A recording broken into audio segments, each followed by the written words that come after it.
Chronology समझिए दोस्तों। जी हाँ, एक रियल मैड्रिड मैच हारी तो भाई रियल मैड्रिड का मैच उसका आंसर होता, बट रियल मैड्रिड का जब तक आंसर नहीं है तो मेरे हिसाब से तब तक ऐसी अफवाहें आपको सुनने की मिलेगी, जैसे कि चुआमेनी को रियल मैड्रिड बेचना चाह रही है, जैसे कि भाई Real Madrid are looking for their next manager. देखो, टू बी वेरी ऑनेस्ट भाई, नाउ मेरे को भी ये पता है और आई बिलीव कि भाई now it's time for a change. But इसका मतलब ये नहीं कि एंसेलोटी को सैक करने वाली बातचीत यहाँ पर कुछ भी नहीं है। बट जैबी अलोंसो के नारे लग रहे हैं, और जैबी अलोंसो भाई जिस तरह से उस बंदे ने बायर लेवरकुसन में आग लगाई हुई है, जाहिर है कि भाई आवाज होगी, नारे लगेंगे भी, to be very very honest. But बात करते हैं इस बात पे, क्या ज़ैवी अलोंसो के जो नारे लग रहे हैं रियल मैड्रिड के लिए, क्या ये एक मैच मेड इन हेवन है या फिर ये एक फोर्स्ड अरेंज मैरिज है? मैं ये बात करना चाहूंगा। प्रोज एंड कॉन्स की बातचीत करेंगे हम कि ज़ैवी अलोंसो के आने से क्या फायदा है, ज़ैवी अलोंसो के आने से क्या नुकसान है रियल मैड्रिड को। तो पहले तो दोस्तों कमेंट सेक्शन में जल्दी से बता दो, डू यू थिंक एंसेलोटी को जाना चाहिए? डू यू थिंक अगर Ancelotti at the end of the season 2-3 trophies जीत जाता है, do you want Ancelotti to stay या स्टिल यू वांट एंसेलोटी की लीव करे and it's time for a change? क्या लगता है आपको? और अगर आप इस चैनल पे नए हो तो इस वीडियो को देखने से पहले लाइक कर दो, सब्सक्राइब कर दो और कमेंट करके बता दो भाई कि 10K कितने दिन में हो रहे हैं दोस्तों। जल्दी से 10K हो करने भाई, राइट नाउ, जल्दी से भाई 10K भाई। तो दोस्तों पहले पहले कॉन्स की बात कर लेते हैं, फिर प्रोज पे आएंगे, क्योंकि प्रोज काफी है, कॉन्स थोड़े से कम है ज़ैबी अलोंसो भाई। सबसे बड़ा कॉन ऑब्वियसली मुझे भी पता है और आपको भी पता है, there is doubt on Xabi Alonso भाई, क्योंकि ज़ैबी अलोंसो अब एक बायर्न लेवरकुसन जैसी टीम को सपोर्ट करता है या फिर मतलब मैनेज करता है इस टाइम पे। ठीक है, मैनेजर ऑफ बायर्न लेवरकुसन, जो कि पिछले साल एक अनबीटन बुंडेसलीगा जीतती। बट क्या वो एक मतलब बुंडेसलीगा नहीं जीतती, मतलब अनबीटन तो छोड़ दो, अगर बुंडेसलीगा नहीं भी जीतती और सेकंड आती तो क्या बायर लेवरकुसन खुश नहीं होती? मतलब मेरा कहने का मतलब ये है कि भाई the pressure at Bayer Leverkusen and the pressure at Real Madrid is too big, too big भाई।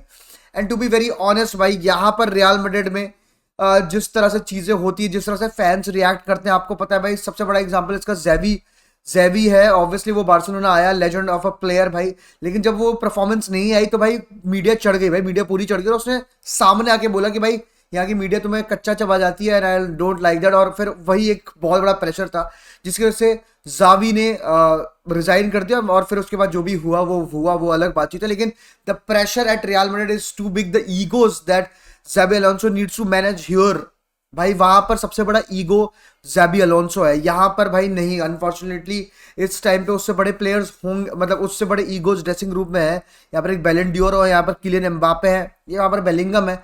जिस चीज को मेरे हिसाब से जिस टीम को सबसे अच्छी तरह मैनेज कर सकता है वो एंसिलोटी है। ईगोज को मैनेज करने में उससे बड़ा नाम शायद ही होगा, लोग जिनेदिन जिडान कहेंगे, जी हाँ, लेकिन भाई ज़ैबी अलोंसो पे प्रेशर बहुत बड़ी चीज है। और दूसरी बात मैं यही कहूंगा कि भाई क्या ज़ैबी अलोंसो ने एक सीजन दिया है और क्या वी आर नॉट, हम हरी में नहीं है क्या एक ज़ैबी अलोंसो जैसे प्लेयर्स को, मतलब मैनेजर को लाने के लिए? क्या हम यर्गन क्लॉप को लिए नहीं जा सकते, जो कि एक बहुत ही बड़ा नाम है, जो कि एक ऐसा प्रूवन, जिसने चैंपियंस लीग जीत सकती है, जिसने पेप गार्डियोला के अगेंस्ट प्रीमियर लीग जीत चुकी है, जिसने वॉट नॉट कर रखा है, जिसने मतलब एक छोटी टीम, जैसे आप बोल रहे हो कि भाई ज़ैबी अलोंसो ने बायर्न लेवरकुसन को हरा, मतलब से जिता दिया, वैसे डॉर्टमंड से उसने जिताया था बुंडेसलीगा भाई। तो एक बहुत बड़ी चीज़ है वो आपको देखनी पड़ेगी कि क्या Xabi Alonso is the best option available in the market for Real Madrid.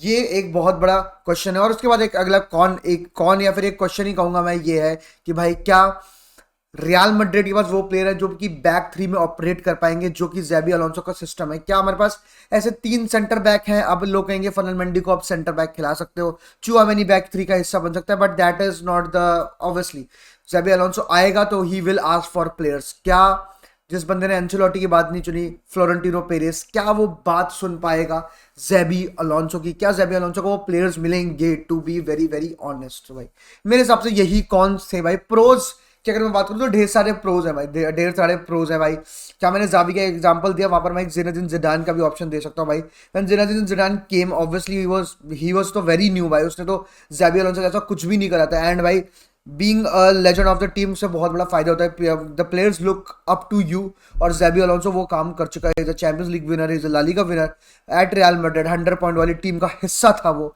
Jose Moreno की एंसिलोटी की टीम का हिस्सा था। And obviously he has proven, चाहे हम बोले कि काफी ज्यादा सीजन नहीं, लेकिन एक सीजन में उसने बायन को अनबीटन हराना एक बहुत बड़ी बातचीत हो जाती है। And I think there is need for a change, और वो चेंज अगर एक रियल मैड्रिड लेजेंड के तौर पे आता है तो मेरे ख्याल से वो प्रेशर कम होगा। किसी कोई और मैनेजर आ, जैसे लपोटी गोई था या फिर कोई भी प्ले, मतलब वो क्या नाम था भाई, राफा बेनिटेज भाई थे, उन पे कंपेरेटिवली एक रियल मैड्रिड लेजेंड आता है, एक लेजेंड पे प्रेशर कम है, क्या कहते हैं, compare to a manager of like Lopetegui गई है। वो अगर वो 2-3 मैच हारते हैं उनमें प्रेशर एक्स अमाउंट ज़्यादा है compare to a legendary player, क्योंकि भाई प्लेयर्स फिर भी पेशेंट रहते हैं, टू बी वेरी ऑनेस्ट।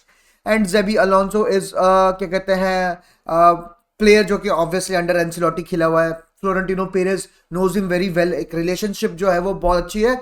लेकिन सबसे बड़ी मैं जो बातचीत कर रहा हूं यहाँ पर, जो सबसे बड़ा प्रो यहाँ पर है कि शायद जो कि मिसिंग पीसेस है, जो शायद प्लेयर्स रियल मैड्रिड में नीडेड है, शायद वो बायर्न लेवरकुसेन के पास हैं। और अगर वहां से बायर्न लेवरकुसेन से वो रियल मैड्रिड आता है तो शायद वो प्लेयर भी फॉलो करे रियल मैड्रिड में, जैसे कि फ्लोरियन वर्ड्स जैसे नाम आ रहे हैं। देखिए टू बी वेरी ऑनेस्ट, क्या फ्लोरियन वर्ड्स की जरूरत है रियल मैड्रिड में? क्या वो प्रोफाइल है हमारे पास ऑलरेडी? शायद हाँ भाई, लेकिन भाई फ्लोरियन वर्ड्स जैसा प्लेयर अगर मैं बातचीत करूं, you can not miss him भाई, you can not miss him. और यहाँ पर लूका मॉड्रिच जा रहा है तो वहां पर शायद फ्लोरियन वर्ड्स आ सकता है, ऑब्वियसली सबायोस भी जाएगा, तो यहाँ पर एक और जगह खाली होगी मिडफील्ड में, तो फ्लोरियन वर्ड्स एंड केम। और यहाँ पर राइट बैक की अगर हम बात करें, ट्रेंट अगर मान लो हम लोग नहीं साइन कर पाए, मतलब मान लो किसी तरह, तो यर्मी फ्रिम्पोंग एक ऐसा प्लेयर है जो कि डिंग डोंग कर सकता है, एंड मतलब ही can be become a massive massive player. And obviously जब एक नया मैनेजर कहीं जाता है और उसे अपनी सिस्टम बनानी है, सिस्टम खिलानी है, बैक थ्री पे खिलानी है, तो वो चाहता है कि कुछ प्लेयर्स, मतलब आपने देखा है कि players following their managers playing for, जैसे थियागो अल्कांट्रा, पेप गार्डियोला जहाँ जाता था वहां तक जाता था, ऐसे काफी प्लेयर्स रहे हैं to be very honest. James Rodriguez, Ancelotti की बात कर लो, तो जहाँ प्लेयर्स जाता था वहां वो लेके जाता, तो ये चीज है सबसे बड़ा प्रो मेरे हिसाब से यही है कि हम Florian Wirtz obviously he will love to work with his manager, obviously कि ज़ाबी अलोंसो, फ्रिम्पोंग की भी बात करें, एंड क्या कहते हैं बायर्न लेवरकुसेन भी, जितना मैंने पढ़ा है भाई, over Bayern Munich direct rivals को भेजने से अच्छा they prefer to give it to Real Madrid. And Real Madrid and City को भी पता है कि भाई रियल मैड्रिड ने बातचीत शुरू कर दी है फ्लोरियन वर्ड्स के साथ, एंड ऑब्वियसली भाई Xabi Alonso is going to be a big advantage. And again भाई, मतलब प्रोज तो आपको पता ही है भाई, इतने छोटे टाइम में इतना सब कुछ प्रूफ कर दिया है उसने उसने ऐसा नहीं है कि सिर्फ छोटी टीम्स के अगेंस्ट ही परफॉर्मेंस दी है। ऑब्वियसली एक बहुत बड़ा मैच वो लोग हारे थे, वो था यूरोपा लीग फाइनल, अगर वो भी जीत जाता तो बहुत बड़ा एक सीजन होता है, और मतलब जो थोड़े से डाउट्स हैं वो नहीं होते। बट ये सीजन मेरे हिसाब से बहुत ज़्यादा इंपॉर्टेंट रहेगा। अगर इस सीजन अभी बायर्न लेवरकुसेन सही कर दिया, 6 in the champions league table and 3rd in the Bundesliga table, अभी भी सिर्फ 4 पॉइंट पीछे है, तो कुछ खत्म नहीं हुआ है। इस सीजन भी अगर कुछ ट्रॉफीज जीत गया Xabi Alonso, then he can be a man. But अगर ये सीजन थोड़ा डामाडोल हो जाता है, then I think we need to think about it, वाली चीज़ हो जाएगी, क्या यर्गन क्लॉप एक सही आंसर नहीं है। जानने के लिए देखेंगे अगला एपिसोड, मिलते हैं शाम को स्ट्रीम पे, करते हैं बातचीत। हाला मदरिद, इनाडा मास, बाय बाय।